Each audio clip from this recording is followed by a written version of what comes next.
गणेशोत्सवाच्या पार्श्वभूमीवर अडावत पोलीस ठाण्यात झाली बैठक. नमस्कार, मी नरेंद्र खंबायत. आपण पाहत आहात सर्व न्यूज 24. गणेशोत्सव मोठ्या आनंदाने व हर्षोल्लासात साजरा करा. उत्सव साजरा करताना बेभान होऊ नका. उत्सवाच्या निमित्ताने अशांतता पसरवणाऱ्यांना पोलीस शांत बसू देणार नाही, असा इशारा चोपड्याचे उपविभागीय पोलीस अधिकारी सुनील पाटील यांनी दिला. यावेळी सहाय्यक पोलीस निरीक्षक प्रशांत कंडारे, पोलीस उपनिरीक्षक सचिन नागरे, पोलीस उपनिरीक्षक जितेंद्र सोनवणे उपस्थित होते. गणेशोत्सवाच्या पार्श्वभूमीवर काल दिनांक 19 रोजी सायंकाळी 6 वाजता अडावत पोलीस ठाण्यात मंडळाच्या पदाधिकाऱ्यांची बैठक घेण्यात आली. यावेळी त्यांनी तरुणांना मार्गदर्शन करीत उत्सव गुण्यागोविंदाने साजरा करण्याचे आवाहन केले. मंडळांना पोलिसांकडून सर्वतोपरी सहकार्य केले जाईल, अशी ग्वाही DYSP सुनील पाटील यांनी दिली.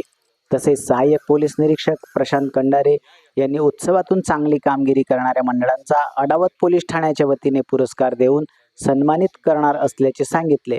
उत्सवात राडा करणाऱ्यांचा बंदोबस्त करू, असा दमही भरला. सोशल मीडियाचा जपून वापर करण्याच्या सूचनाही सहाय्यक पोलीस निरीक्षक प्रशांत कंडारे यांनी दिल्या.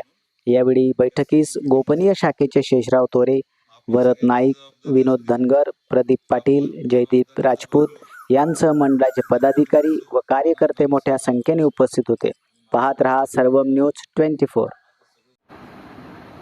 सर, गणेशोत्सवाच्या पार्श्वभूमीवर झालेल्या आज बैठकीच्या निमित्ताने आपण तरुणांना काय आवाहन कराल?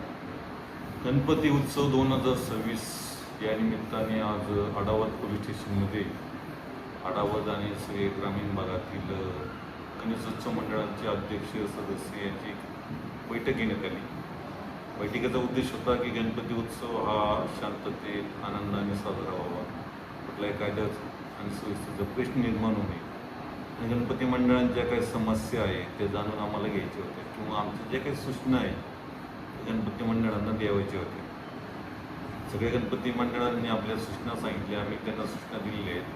आम्ही सगळ्यांना सूचना दिलेल्या आहेत. सोशल मीडियावर कुठलेही आक्षेपार्ह वक्तव्य त्या दरम्यान टाकू नये.